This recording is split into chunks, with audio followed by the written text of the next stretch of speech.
Bueno, buenas tardes a todos, todas y todes. Mi nombre es María Eugenia Lizola, soy docente de la carrera de Trabajo Social de la FADEX y de la especialización en Trabajo Social Forense. Dentro de las actividades de la Comisión de Reforma del Plan de Estudio de la FADEX, hemos invitado para que comparta un espacio con nosotros a la profesora magíster Viviana Travi, que tiene amplia experiencia como docente, como investigadora y como trabajadora social. En relación a la docencia, participa en distintas universidades nacionales e internacionales, ha elaborado planes de estudios de nuestra carrera para distintas universidades y ha sido evaluadora de algunos planes de estudios de nuestra profesión. Ha trabajado de manera con abordaje grupal y comunitario con mujeres en situación de violencia doméstica. Si bien nosotros pensábamos mantener esta actividad de manera presencial, esto no ha sido posible por la alerta meteorológica que motivó la resolución del decanato y de la universidad de virtualizar todas las actividades. Así que ahora les dejo en compañía de la magíster Viviana Travi. Muchas gracias. Buenas tardes a todos. Bueno, gracias María Eugenia por la presentación. Es una enorme alegría volver a estar con ustedes. Lamento enormemente no poder estar en la facultad y que tengamos que hacer esta actividad virtual, pero bueno, por suerte tenemos este medio y esta posibilidad de después hacerle llegar esta charla, esta conversación que va a quedar grabada. Bueno, en primer lugar, bueno, agradezco la gestión de María Eugenia, de Andrés Ponce de León para que esto sea posible. Bueno, voy a compartir pantalla con ustedes entonces para comentarles, digamos, algunas reflexiones en realidad en relación a el tema por el cual fui convocada, que tiene que ver con, digamos, cómo pensar la dimensión técnico-instrumental en los planes de estudio, ¿no? Cuando pensamos en la dimensión técnico-instrumental en los planes de estudio, pensamos en una dimensión constitutiva, fundamental de cualquier profesión, digamos, todas las profesiones, todas las disciplinas definen técnicas e instrumentos específicos que son justamente los que permiten pasar de la idea a la acción, son los que hacen que la intervención profesional se materialice, se convierta en acto, ¿no? Si no quedamos en el terreno del pensamiento. Y esta dimensión no puede ser pensada, salvo que tengamos una perspectiva positivista, instrumentalista, no puede ser pensada disociada, aislada, desvinculada de las posiciones epistemológicas, no puede ser pensada por fuera de las opciones teóricas, de los marcos teóricos que la sustentan, no puede estar pensada por fuera de cómo pensamos los procesos metodológicos y por supuesto no puede estar pensada por fuera de la dimensión ético-política. ¿Esto qué quiere decir? Que hay un orden lógico, un orden epistemológico de razones, donde lo técnico-instrumental tiene una dependencia, no, por ejemplo, si utilizamos el concepto de pobreza, queremos hacer una entrevista para evaluar condiciones socioeconómicas. Bueno, yo tengo que tener un concepto de pobreza, tengo que tener indicadores que midan, tengo que tener concepciones teóricas acerca de cómo pienso yo la pobreza, las pobrezas, las causas estructurales, o sea, digamos, necesito un montón de conceptos previos para poder evaluar condiciones socioeconómicas y poder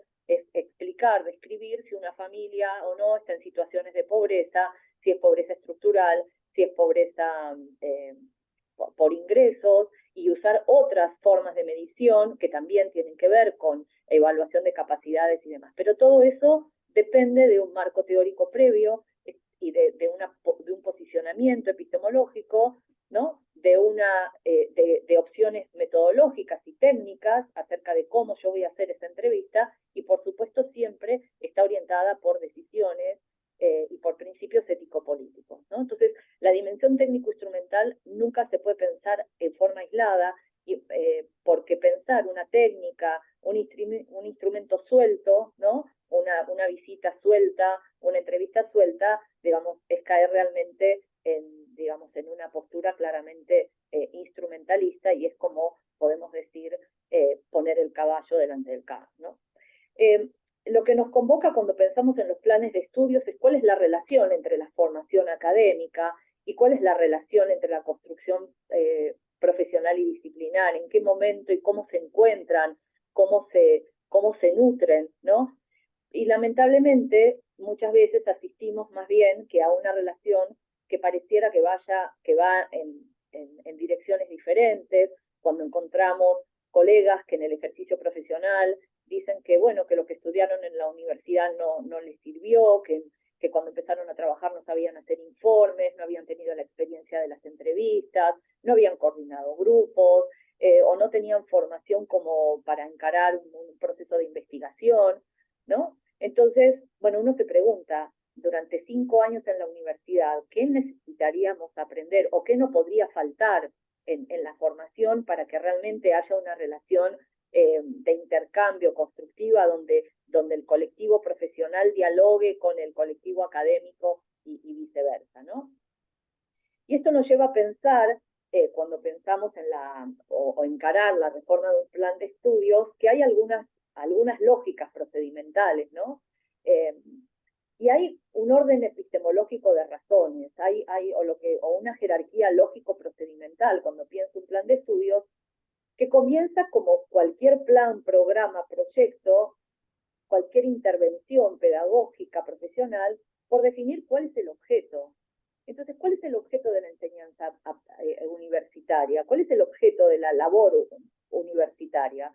Según Antonio Castorina, es definir cuál es el saber a enseñar, ¿no? ¿Cuál es el saber enseñar? Que tenemos que definir, por supuesto, por la positiva, pero hay una forma también para pensarlo, que es decir, bueno, ¿qué es lo que no puede dejar de saber un estudiante cuando cruza la puerta de la universidad con su título en la mano y tiene que empezar a trabajar? ¿Qué es lo que no debería dejar de saber, ¿no?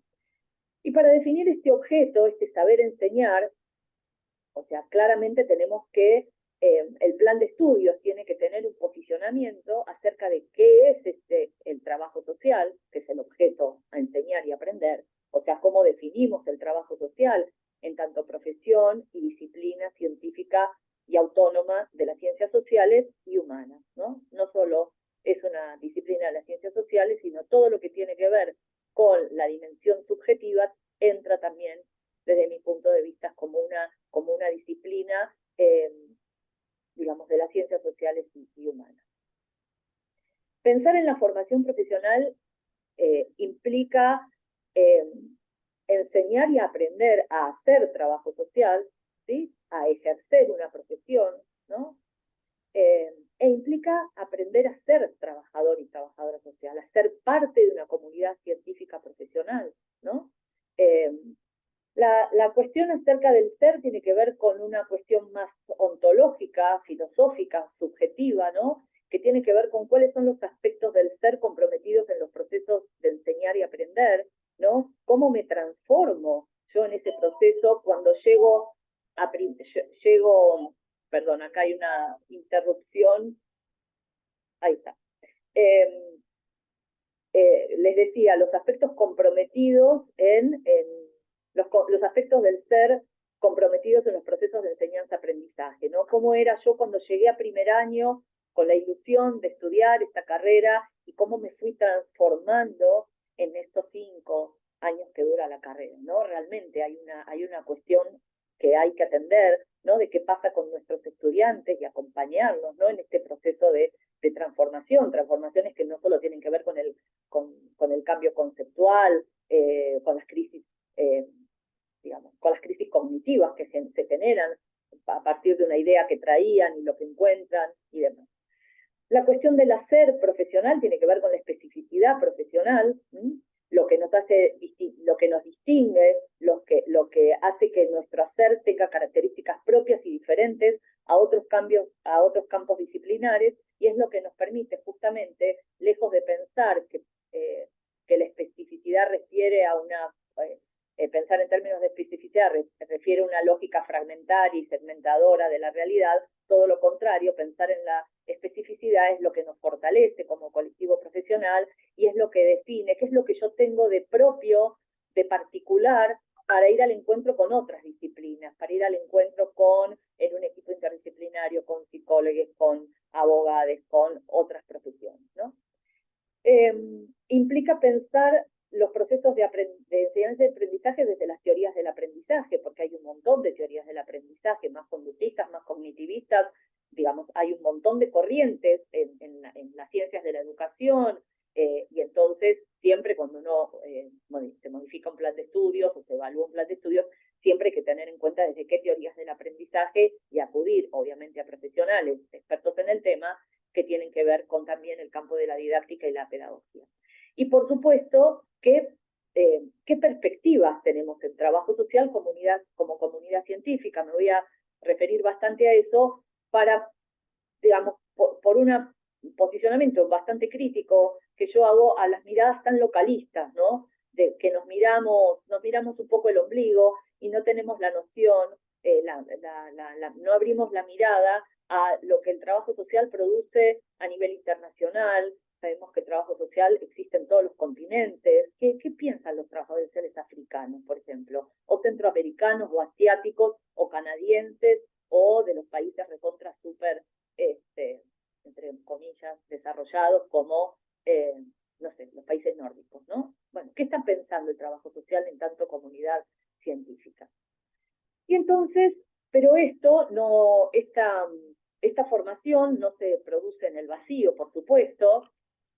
Esta formación tiene que ver con un contexto, y el trabajo social sabemos que nació en un contexto de profundos cambios y transformaciones, con las tremendas consecuencias de la revolución industrial, pero también se profesionaliza en Estados Unidos en un contexto progresista de desarrollo de una democracia incipiente, de una gran participación de nuestras pioneras en los movimientos sociales, y claramente la formación académica fue el paso fundamental hacia la profesionalización, o sea, la investigación, la sistematización de prácticas, la producción teórica,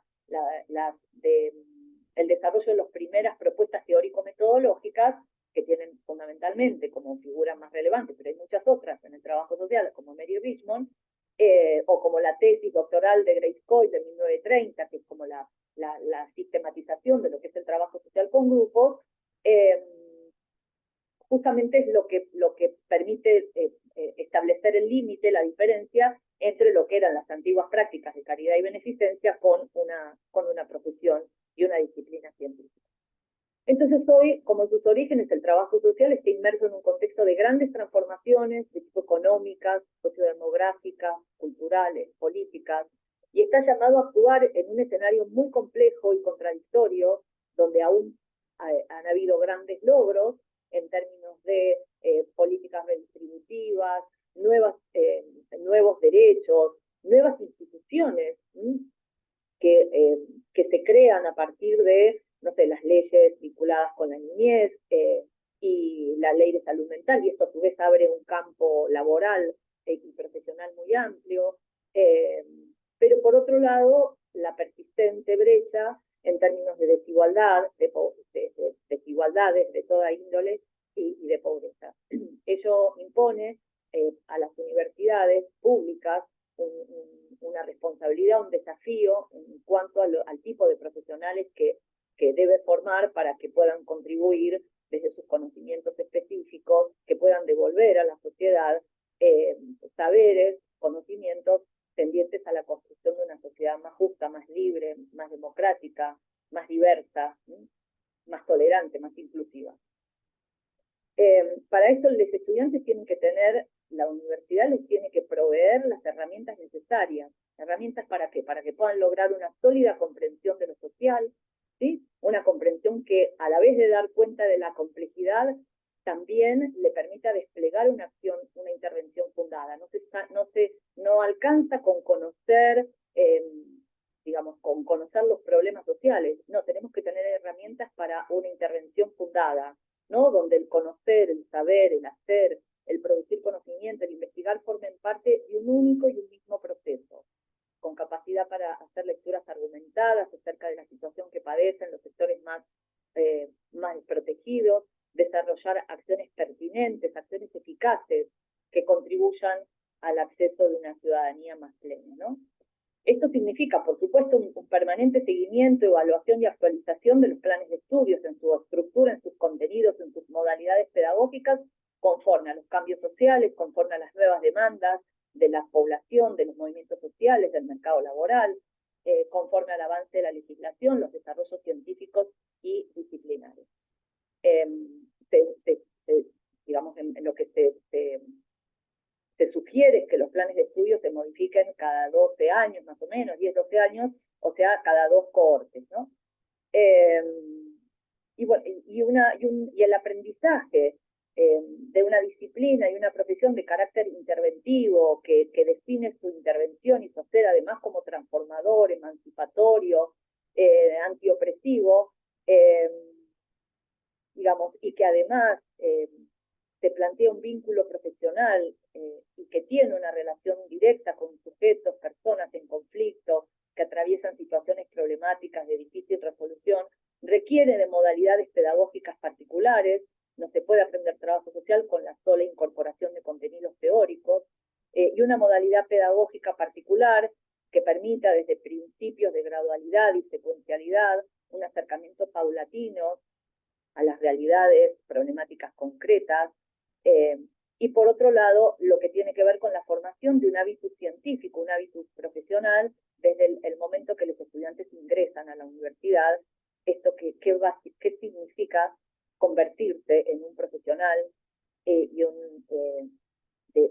las ciencias sociales, ¿no? Bien, entonces continuando con esta línea, esto implica algunas reconceptualizaciones vinculadas con este contexto, ¿no? Algunos ya han visto este cuadrito que lo presento siempre, ¿no?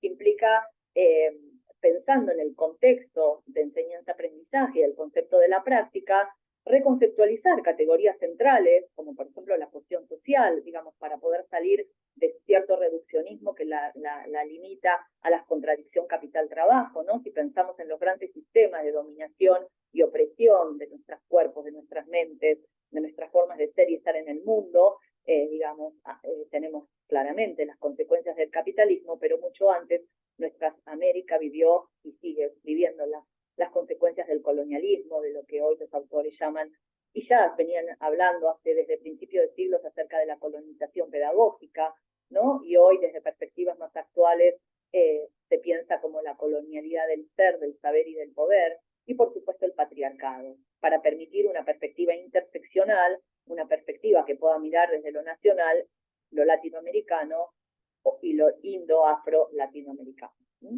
Entonces, este escenario complejo implica poder tener una mirada integral, y la complejidad nos interpela respecto de las formas de conocer y de producir conocimientos. Por ejemplo, las formas, digamos, donde el diagnóstico social cumple un papel fundamental en el proceso de producción de conocimientos, vinculado a la práctica, y nos interpela respecto de las estrategias de intervención, ya sean asistenciales, preventivas, promocionales, para que estas estrategias sean fundadas, transformadoras, ¿sí? El sufijo trans tiene mucha potencia, ¿no? En el sentido de transgredir, traspasar, es bien interesante. Y que la orientación de estas prácticas siempre sean emancipadoras y antiopresivas, ¿no? Por otro lado, cuando pensamos un plan de estudios y pensamos la dimensión técnico-instrumental en el marco de un plan de estudios, no podemos pensarlo por fuera de los marcos y los encuadres. El marco legal, el marco teórico-filosófico y el marco institucional. Marco justamente porque es esto, porque encuadran, ¿no? Entonces, ahora los marcos legales no son inocuos, no son incoloros, inodoros, insípidos, ¿no? Todo el andamiaje legal, la legislación, tiene un soporte teórico-filosófico, ¿no? Si vemos las leyes sobre niñez, las leyes sobre identidad de género, hay un claro posicionamiento teórico-filosófico en disputa, ¿no? Pensemos en los quienes ahora aspiran a hacer gobernar nuestro país, ¿no? Donde está en disputa la llamada ideología de género y demás. O sea, todo nuestro marco legal en los últimos años ha hecho avances enormes en cuanto a generar, aprobar leyes, ¿no? Con un contenido teórico-filosófico en muchos casos muy avanzado, como por ejemplo el de nuestra ley de identidad de género. Y por supuesto esto tiene un correlato institucional, porque si estas ideas y esta legislación no se convierten en prácticas concretas, bueno, son papel pintado, no sirven para nada, ¿no? Entonces, estas instituciones también son el marco, ¿no? Para pensar la intervención y para pensar la formación. Vemos solo un ejemplo. Si el plan de estudios de la Universidad del Comahue es del 1985, está totalmente desactualizado, ¿sí? En cuanto a saber enseñar con respecto a no solo el objeto, no solo los acuerdos de la comunidad científica que ha hecho en estos últimos 40 años y en relación al contexto. Nada más que para dar un ejemplo, cuando pensamos un plan de estudios, el plan de estudios tiene que dar cuenta de alguna manera de lo que son la Constitución Nacional y los tratados internacionales. Un plan de estudios del 85 está por fuera de, digamos, toda la legislación a nivel nacional y provincial, los tratados internacionales, como la Convención Internacional de los Derechos del Niño, como, digamos, todos los tratados internacionales que tienen justamente rango constitucional, las leyes nacionales y provinciales específicas en distintas temáticas, en niñez, en salud mental, por ejemplo, la ley de salud mental amplía muchísimo el campo, la modificación del Código Civil también amplía, digamos, en todo lo que tiene que ser, por ejemplo, de evaluación de capacidades. O sea, todo el marco legal nos le da soporte, le da sustento a la práctica, abre un campo, abre campos para la intervención, pero además es un marco del cual no nos podemos escapar, no podemos pensar intervenciones por fuera de estos marcos. Y esto es algo que los estudiantes claramente tienen que tener, cómo se encuadran, si están haciendo prácticas en una institución, por supuesto de niñez, salud mental, cómo se enmarcan estas prácticas en lo que es este encuadre y este marco legal. Y por supuesto tenemos las leyes específicas, la ley federal, las leyes provinciales, los códigos de ética que deben orientar toda la formación, y después tenemos marcos institucionales, que son por un lado las instituciones académicas como la FAWAT, la LAEIT, que es la Asociación Latinoamericana, la Asociación Internacional de Escuelas, ¿no? Donde se piensa, donde se discuten los planes de estudio, donde se discute la formación a nivel nacional, latinoamericano e internacional, los colegios profesionales, la FAP y la FIT, y por otro lado las instituciones, como decíamos, donde ejercemos en términos de lo que son las políticas, los programas sociales y demás, ¿no? Es muy interesante, bueno, y vuelvo a insistir, cuando pensamos en un plan de estudios y si pensamos en la dimensión la dimensión técnico-instrumental, es importante poder pensar cuáles son los acuerdos, los consensos que como comunidad científica, profesional, vamos logrando, ¿no? Esto que Bourdieu llama el campo universitario, ¿no?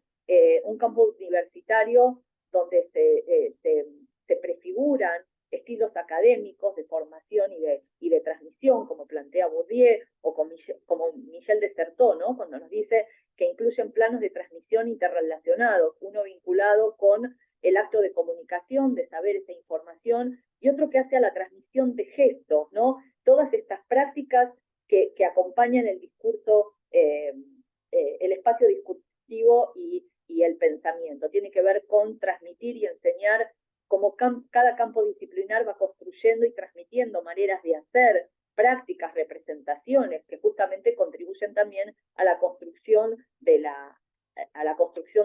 esa identidad profesional, ¿no?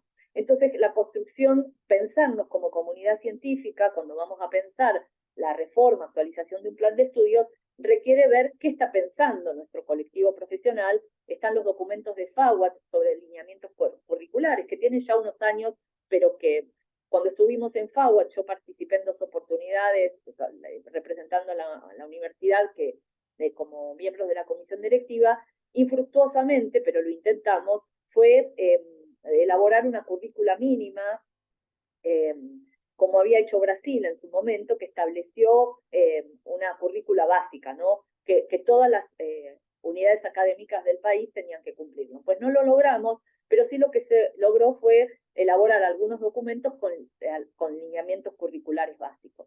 Por otro lado, tenemos la Declaración Global de Principios Éticos y de Integridad Profesional, que es bastante reciente, que lo aprobó la Asamblea General de la FIS y de la AIEC en Dublín, cuando se hizo la anteúltima reunión internacional. Tenemos los estándares globales para la educación y la capacitación en trabajo social y la Agenda 2030, que es una agenda muy amplia, porque es una agenda que digamos, que reúne las representaciones de los 5 continentes. Digamos, cada continente tiene un presidente, presidenta, y los 5 presidentes de cada continente forman la comisión directiva de la FIS y de la AIES.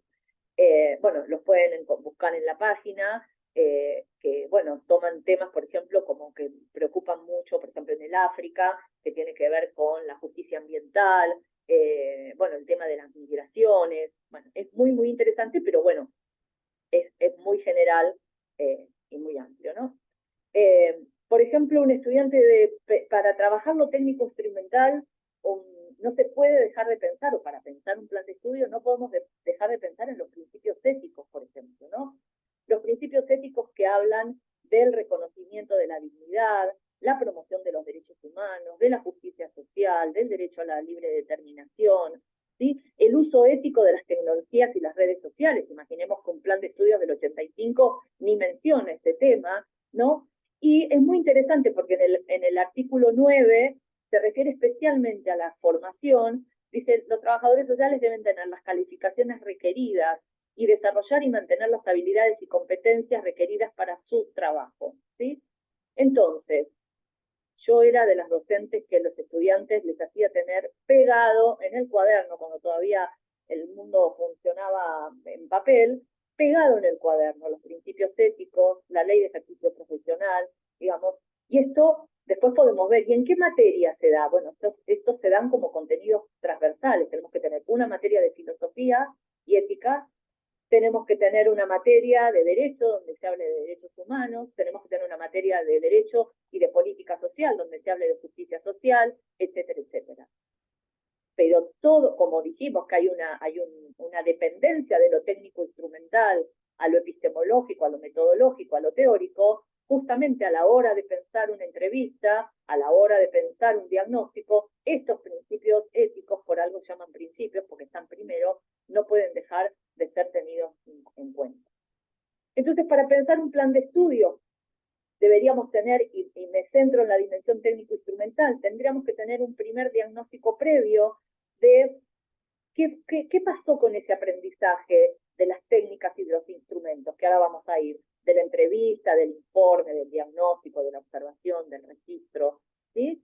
¿Qué fortalezas tiene la formación de quizás las últimas 2 décadas, ¿no? ¿Qué fortalezas tiene cuando los graduados se salen, digamos, se insertan laboralmente, decir, uy, qué bien, en esto me siento seguro como para abordar la tarea que tengo para hacer como reciente graduado, ¿no? ¿Qué falencias, qué nudos problemáticos, ¿sí? ¿Qué cosas siento que no aprendí, que la formación no me aportó, ¿no? ¿Qué áreas de vacancia tiene justamente por ser tan antiguo? Y esta evaluación es interesante hacerla en realidad todos los estamentos dentro de la universidad, ¿no? Docentes y estudiantes, y también en forma externa con los graduados y el colegio profesional. Entonces, cuando analizamos un plan de estudios, hay distintos ejes de análisis, propongo algunos nada más porque serían muy extensos, digamos, ¿no? Pero hay algunas cuestiones que tenemos que ver que tienen que ver con lo que llama la estructura curricular. Bueno, ahí tenemos que ver la duración de la carrera, la pertinencia y el perfil profesional, los objetivos y los contenidos mínimos y generales, si pensamos en la dimensión técnico-instrumental, bueno, ¿dónde entran lo técnico-instrumental? En los objetivos, en los contenidos mínimos de las asignaturas específicas específicas y contenidos generales. ¿Qué número de asignaturas y qué carga horaria se le asigna, ¿no?, a la elaboración de informes, de entrevistas, de diagnósticos, ¿no? ¿Qué porcentaje hay de asignaturas específicas, ¿no? Por ejemplo, en una época, la Universidad de Luján tenía solo 4 asignaturas específicas y tenía 30 asignaturas de otro campo, ¿no? Entonces, ¿de qué te recibías, ¿no? ¿Cómo hacías para construir la especificidad profesional con tan poca carga horaria, ¿no? Otro tema para mirar son las relaciones horizontales y verticales, ¿no? O sea, estoy cursando en primer año o en segundo año, ¿y qué otras asignaturas necesito que estén aportando insumos y obviamente el conocimiento de los docentes de qué es lo que las asignaturas que ya cursaron y las que están cursando en simultáneo necesitamos saber para justamente ayudar a los estudiantes a hacer estos nexos, estas conexiones, porque esa tarea intelectual compleja no la pueden hacer solas, no es automática, ¿no? Es el docente que tiene que ayudarles a decir, bueno, esto lo vieron en metodología, esto lo vieron en derecho, esto lo vieron en filosofía, ¿no? Esto plantea también el tema de las correlatividades, que es un tema complejo, ¿no? ¿Qué insumos previos necesito para hacer diagnósticos? Bueno, necesito conocimientos de la metodología de la investigación, porque necesito poner en juego técnicas que son propias de la metodología de la investigación, que nosotros las resignificamos y las utilizamos, como diría Medievich, la investigación es subsidiaria al proceso de diagnóstico, porque es un conocer que cumple las reglas del método científico, pero es un conocer para intervenir, no es un conocer por conocer, ¿no? Entonces, la observación, el registro, el diseño de guías de entrevistas cualitativas trae los insumos de, entre otras, las metodologías de la investigación. Bueno, y después la vinculación entre asignaturas teóricas y prácticas.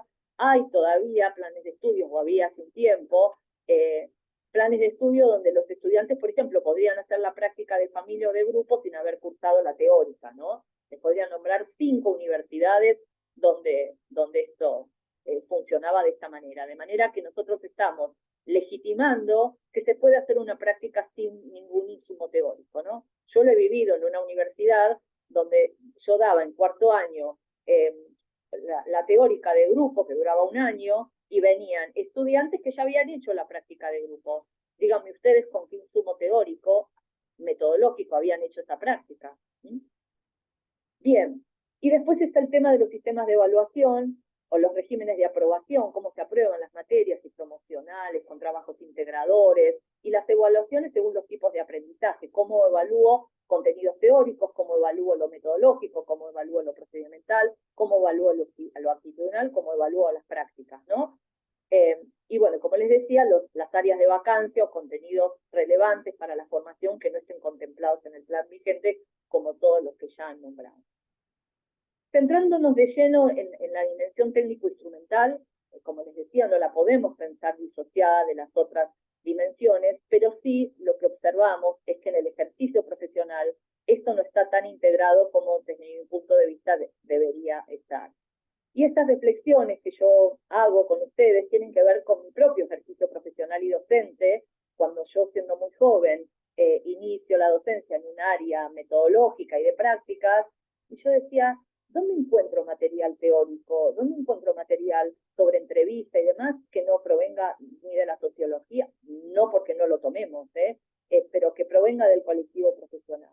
Y lo que encontramos muchas veces en las supervisiones, yo he tenido durante 14 años miles literalmente, estudiantes en campo, porque cada promoción tenía más de 250, cada cohorte, imagínense en 14 años la cantidad, y cuando llevábamos, y cuando yo hacía el encuentro con las instituciones que iban a recibir los estudiantes en la práctica, muchas veces los colegas decían, bueno, no, pero yo eso lo estudié en la universidad, pero esto acá no lo aplicamos. Ah, no, registros, sí, yo hacía registros porque me los pedía, o lo veo hoy todavía, porque nos lo pedía la profe del cuaderno de campo, pero eso, o sea, a nadie se le ocurre llevar un hijo enfermo a un médico que te diga que lo que aprendió en la universidad, nada, no lo toma. O un ingeniero, un arquitecto va a construir tu casa y que te diga que bueno, que no, que lo que estudió en la universidad ya está, ¿no? Entonces, bueno, hay un hiato importante, es una hipótesis del trabajo, ¿no? Que yo he podido, es más que una hipótesis porque lo he podido comprobar innumerable cantidad de veces, un hiato existente entre el ámbito teórico académico y el ejercicio profesional. Y esto es responsabilidad de ambos, de alguna manera, de todos, porque muchas veces en el ámbito académico hay muy poca, es casi inexistente la investigación disciplinar, es casi existente la investigación histórica sobre los fundamentos, es casi inexistente el estudio de autores clásicos, no se nos ocurre pensar ningún sociólogo que no estudia a Durkheim, a Weber, a Marx, no se nos ocurre pensar que existan antropólogos que no lean y estudien a Malinowski por más que no acuerden, no se nos ocurre pensar, digamos, psicólogos que no hayan estudiado no solo a Freud, sino a Watson, bueno, y sin embargo el trabajo social ha eliminado, ha proscripto de la formación a nuestros autores y autoras clásicas, entre otros, ¿no? Los procesos de formación y sobre todo el aprendizaje de las técnicas e instrumentos requieren de dos principios básicos que son el principio de gradualidad y secuencialidad, ¿no? Que los estudiantes vayan haciendo actividades de menor a mayor complejidad, primero, segundo, tercer año, digamos, porque hay que tener en cuenta distintas lógicas. Una cosa es la lógica del proceso de intervención, otra cosa es la lógica del proceso de aprendizaje, ¿no? Y cómo, qué insumos y qué conocimientos va teniendo un estudiante para poder abordar determinadas prácticas. Y como les decía, para mí el primer año es un año de aprestamiento a la vida universitaria, de aprestamiento a lo que significa el inicio de la construcción de un hábitus académico y científico. No puede ser que haya alumnos de cuarto año que, por ejemplo, no saben citar las normas APA. No es posible que un alumno de tercero o cuarto año lea una fotocopia y no sepa quién es el autor, ¿no? Digamos, estas cuestiones. Esto significa que en el proceso de enseñanza-aprendizaje, si pensamos en las técnicas y los instrumentos en trabajo social, por las propias características de nuestro campo disciplinar, son técnicas de conocimiento y de intervención. Esto también lo vemos mucho, lo vemos con los colegas de la formación de trabajo social forense, ¿no? Donde muchas veces la entrevista, por ejemplo, que es una técnica por excelencia, muchas veces la entrevista queda limitada al conocimiento, ¿no? O sea, tengo que ir y ver porque necesito informarle al juez. O sea, en principio no vamos y vemos nada. Lo que hacemos es desarrollar un proceso de conocimiento que este proceso de conocimiento vinculado a la intervención se llama diagnóstico, le podemos poner otra palabra, pero digamos, no hay muchas otras palabras en castellano que den cuenta de un conocimiento orientado a la acción, ¿no? Porque no es investigar, no es indagar, no es evaluar, ¿no? Entonces, bueno, le llamemos como le llamemos, siempre es un proceso de conocimiento que tiene una intencionalidad interventiva, porque vuelvo a citar a Mary Richmond, el conocimiento es subsidiario de la intervención. Cuando nosotros hacemos una entrevista en el Poder Judicial, por ejemplo, ¿no? Para informarle al juez, nosotros no solo trabajamos en función del juez, o sea, no trabajamos en función del juez, nosotros nos debemos a las personas con las que trabajamos. Entonces, esta entrevista de conocimiento tiene que tener siempre el omnipresente objetivo de la intervención transformadora.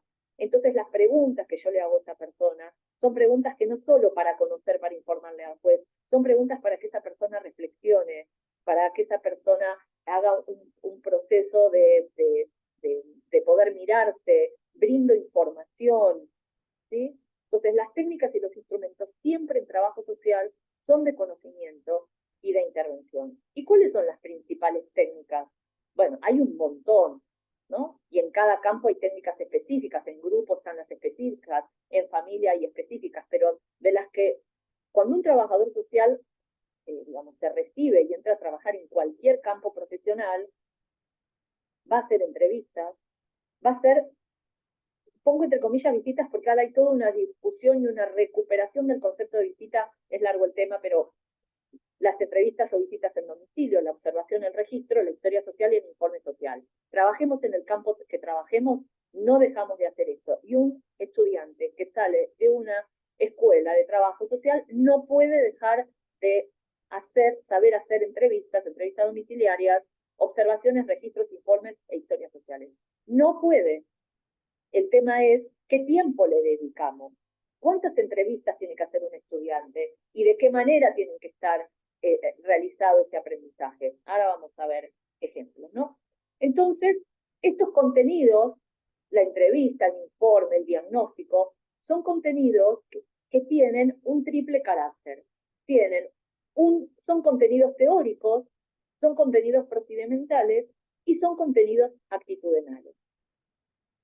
Entonces, los contenidos teóricos están vinculados con lo que tiene que ver con la comprensión del objeto, ¿sí? Que tienen que ver, que traen los conocimientos de la teoría social, de los problemas sociales, ¿sí? Y que tienen que ver con la especificidad profesional, ¿no? Entonces, ahora vamos a ver. Entonces, ¿qué es una entrevista? ¿Qué es un diagnóstico? Yo tengo que traer todo el acervo de conocimientos que tiene el trabajo social sobre eso, más lo que aportan otros campos disciplinarios. ¿Qué es un contenido procedimental? Un procedimiento tiene que ver con el aprender a hacer. ¿Y cómo se aprende a hacer? Se aprende haciendo. O sea, nadie puede andar en bicicleta, aprender a andar en bicicleta ni a nadar si no se tira al agua, ¿sí? Entonces, hay un principio básico para que como lo plantean Barman y otros especialistas, que para enseñar, y Bourdieu fundamentalmente, que para enseñar a hacer algo no basta decir cómo se hace. O sea, es imprescindible transitar por la, digamos, es imprescindible transitar por la intransferible experiencia de hacerlo, con nuestras manos, con nuestros saberes, trayendo nuestras experiencias y saberes interiores, con nuestras ideas, ¿no? Y aquí pongo el ejemplo de lo que significan los autores que más han trabajado lo del aprendizaje experiencial y el aprender haciendo, que plantean que claramente es lógico que cuando aprendemos cualquier procedimiento cometamos errores, ¿sí? Justamente por eso es fundamental que como el aprendizaje va a ir, vamos a ir mejorando. O sea, ¿cómo aprendo a hacer una entrevista entonces? No puedo yo mandar a un estudiante de primero, de segundo, de tercer año a hacer no. Primero el estudiante tiene que observar cómo se hace, un tiempo, observar cómo alguien lo hace, ¿sí? Reflexionar sobre ese hacer de un otro, ¿sí? Luego tiene que, muy de a poquito, participar, ¿no? De una entrevista que hace otro como observador no participante. Recién después podrá empezar a hacer entrevistas con la supervisión y presencia de un tercero, de una persona, un tutor, y recién después podrá largarse solo a hacer entrevistas, ¿no? Entonces, hay una lógica, para aprender un procedimiento es importante ver cómo se hace y ser mirado cuando lo hacemos, ¿no?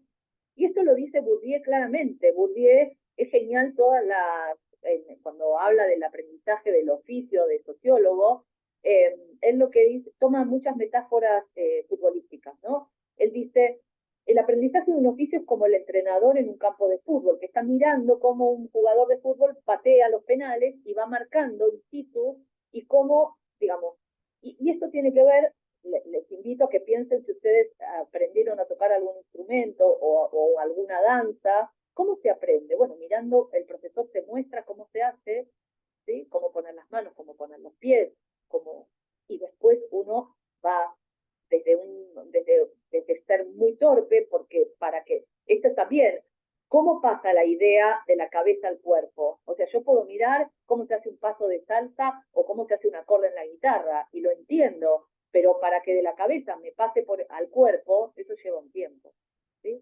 Entonces, el aprendizaje de lo procedimental es muy importante, ¿no? Vuelvo a insistir, lo procedimental es algo que se aprende a hacer, y los estudiantes tienen que aprender a hacer entrevistas, tienen que aprender a hacer informes, tienen que aprender a hacer, y tienen que pueden así incorporar lo que se llama un hábitus científico profesional. Y por último, los contenidos actitudinales, que tienen que ver con, digamos, una actitud que es una disposición interna de tono emocional que tiene que ver con, digamos, cómo los estudiantes se disponen a, digamos, cuestiones vinculadas con la empatía, etcétera, digamos, lo que para nosotros consideramos que es, digamos, como actitudes acordes a los principios éticos y demás, ¿no?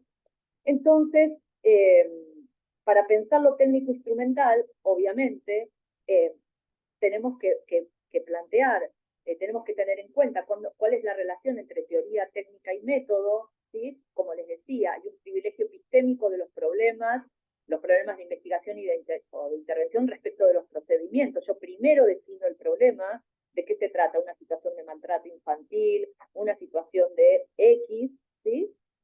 Primero defino el problema y es el problema el que me dice cuáles son las técnicas y los métodos apropiados. Y es la teoría la que me dice qué tengo que preguntar y qué no tengo que preguntar, por ejemplo, para no volver a victimizar a una niña víctima de abuso. Es la teoría la que me dice cómo yo construyo ese instrumento de entrevista, qué tengo que preguntar y qué no. Yo siempre doy el ejemplo, yo trabajé muchos años en atención de mujeres en situación de violencia, pero yo tuviera que trabajar en discapacidad, por ejemplo, no tengo idea qué preguntar porque no tengo el marco teórico que me dice qué es lo importante, no tengo la menor idea. Entonces hay una subordinación de las técnicas, ¿sí? En su proceso de construcción a los procesos de reformulación de problemas, ¿sí? Y aquí hay desarrollos muy interesantes, ¿no? En términos de lo que dicen colegas, ¿no?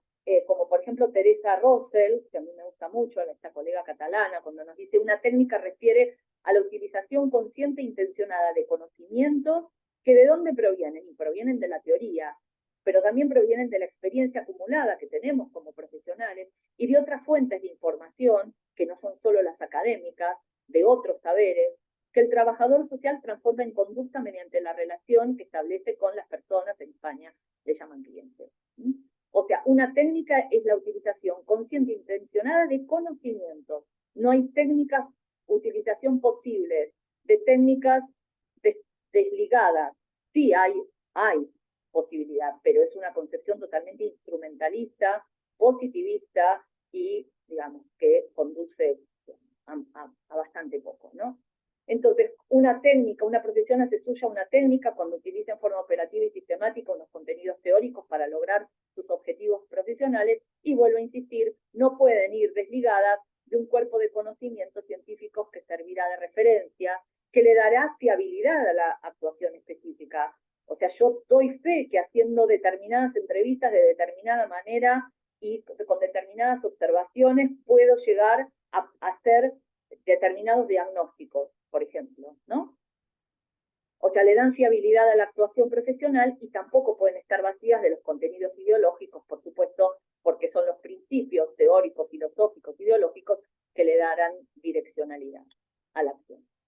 Y las técnicas tienen un ciclo, lo que yo le llamo un ciclo de vida. Hay alguien que las diseña, hay alguien que las aplica, hay alguien...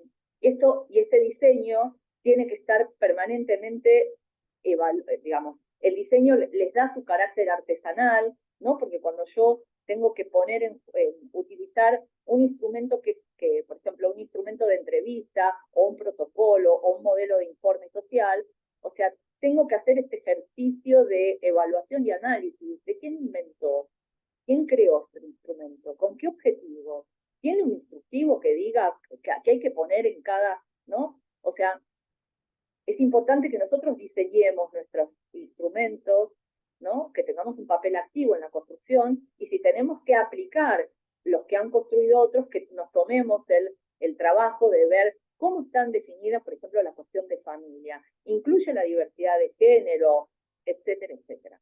Por lo tanto, deben ser evaluadas, revisadas y ajustadas como mínimo una vez por año. Por eso, ¿qué características comunes tienen todas las técnicas y los instrumentos? Tienen un gran carácter artesanal, ¿sí? Requieren de mucha creación y creatividad. Nos tenemos que animar a crear nuestros propios instrumentos o a recrear, ¿no? Esto implica imaginación constructiva. Requieren de conocimientos teóricos y metodológicos. requieren de un entrenamiento sistemático, y cuando digo entrenamiento digo muchas horas de observación, muchas horas de registro, muchas horas de entrevistas, muchas horas de informes y diagnósticos. ¿Para qué? Para el desarrollo de competencias y habilidades, ¿no? Y para ir cerrando, la dimensión técnico-instrumental está presente en todos y en cada uno de los procesos de intervención, desde la hora cero hasta la hora final. Las más importantes, como decíamos, son la entrevista, la visita domiciliaria, la observación, el registro, la historia social. ¿Y en qué materias tendríamos que ver esto? Por ejemplo, en historia y fundamentos. Y en historia y fundamentos, ¿qué vemos?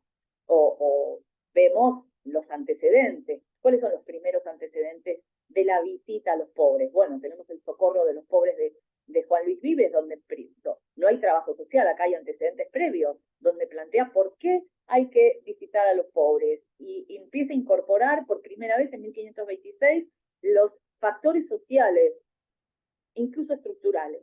El visitador del pobre, del barón de Gerando, la obra de Vicente de Paul, con, digamos, todo el trabajo que realizan en relación a, y la conceptualización que realiza después Federico Sanam. Ustedes saben, Federico Sanam es el padre de la democracia cristiana y, digamos, un montón de planteos que hace. Bueno, no nos vamos a meter en eso. Antecedentes específicos del trabajo social, ¿no? No podemos dejar de conocer las maravillosas obras de Concepción Arenal, que yo las conocí décadas después de haberme recibido como El visitador del pobre y El visitador del preso. Son dos obras que hoy dialogan con lo que son las políticas de cuidado, con todo lo que Bulló le llamó la política de la ternura. ¿Quién empieza a humanizar esta visita domiciliaria? La primera es Octavia Gil, cuando nos dice que los sujetos emergen de un entorno que va más allá de lo económico, en una fuerte crítica a lo que eran las leyes de pobres, al temible inspector de la ley de pobres, ¿no? que partía de la idea que solo miraba lo económico como única dimensión y que además es una concepción del pobre que miente, el pobre que se quiere aprovechar de la ayuda. Mary Richmond, con los capítulos que desarrolla en diagnóstico social y todo lo que ella plantea en la entrevista, y Amy Gordon Hamilton, que ya en 1950 nos habla de la entrevista como técnica, como proceso y como relación, mucho antes que lo hiciera Bourdieu, por ejemplo. Podríamos seguir, ¿no? Entonces, bueno, otra materia podemos ver cómo dialogan, una materia que hable sobre las perspectivas actuales, cómo dialogan las pioneras con los transfeminismos, con las epistemologías decoloniales, con el giro afectivo, con el posthumanismo, con el neopragmatismo. Ustedes saben que toda la escuela continúa la línea de Bourdieu son neopragmatistas, o sea que hay muchas cosas en común con estos fundamentos teóricos filosóficos del trabajo social en sus orígenes, que tienen el sello del pragmatismo filosófico y del interaccionismo simbólico. ¿Qué rupturas, qué continuidades podemos encontrar con autoras como Hannah Arendt, como Sennett, ¿no? Con Nancy Fraser, con Fonet, etcétera? Entonces, como les decía,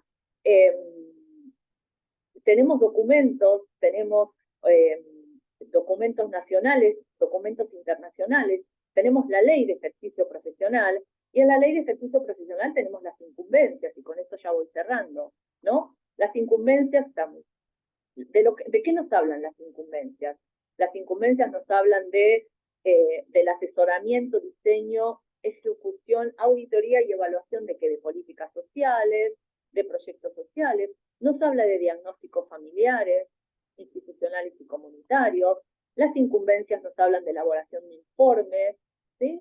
Nos hablan de intervención en contextos domiciliarios, nos hablan de la elaboración de pericias sociales, etcétera, etcétera. Entonces, queridos colegas, compañeros, esto nos interpela respecto de revisar, revisitar, reconceptualizar todas las formas de colonización pedagógica, los fundamentos del trabajo social, los valores, los principios, ¿no? Recuperar las tradiciones disciplinares para ponerlas en diálogo con autores contemporáneos. Esto implica nuevas formas de pensar o revisar las formas de enseñar enseñar y aprender, de estudiar, ¿no? Desde el punto de vista de un pensamiento relacional, de lo que tiene que ver con la no disociación entre teorías y prácticas, y en definitiva, la función de la formación es esta transconformación de un sujeto epistémico en un sujeto de pensamiento, ¿sí? Y la tarea docente lo que tiene que hacer es justamente garantizar esas condiciones de posibilidad para el desarrollo de estos procesos, porque como les decía, el pasaje del sentido común y del saber práctico con el que llegan los estudiantes a primer año, este pasaje al conocimiento teórico no es ni directa, ni automática, ni transparente, requiere de incorporar conocimientos teóricos, requiere de un enorme esfuerzo y tiempo de entrenamiento y de asimilación. Entonces un estudiante se puede sacar un 10, ¿sí? en un parcial acerca de lo que es la entrevista o el diagnóstico, pero no aprendió a hacer entrevistas y diagnósticos hasta que no pasó por la intransferible experiencia de hacerlo, de experimentarlo, habiendo visto cómo se hace y habiendo sido visto y guiado por otros. Así que bueno, esta es la invitación, este es digamos, lo que yo tengo para compartir con ustedes en términos de, bueno, de poder, de compartir, en términos de poder recuperar lo más genuino de nuestras tradiciones disciplinares, lo más disruptivo, lo más crítico, lo más, digamos, lo que hace a nuestro ser y hacer trabajadoras y trabajadores sociales. Así que, bueno, esto es todo lo que tengo para compartir con ustedes, que desde ya en algún momento podré responder, no sé, alguna pregunta si surgen en la comisión o en los estudiantes, vehiculizada por compañeros de la universidad. Así que, bueno, les doy las gracias y no sé si María Eugenia vas a cerrar.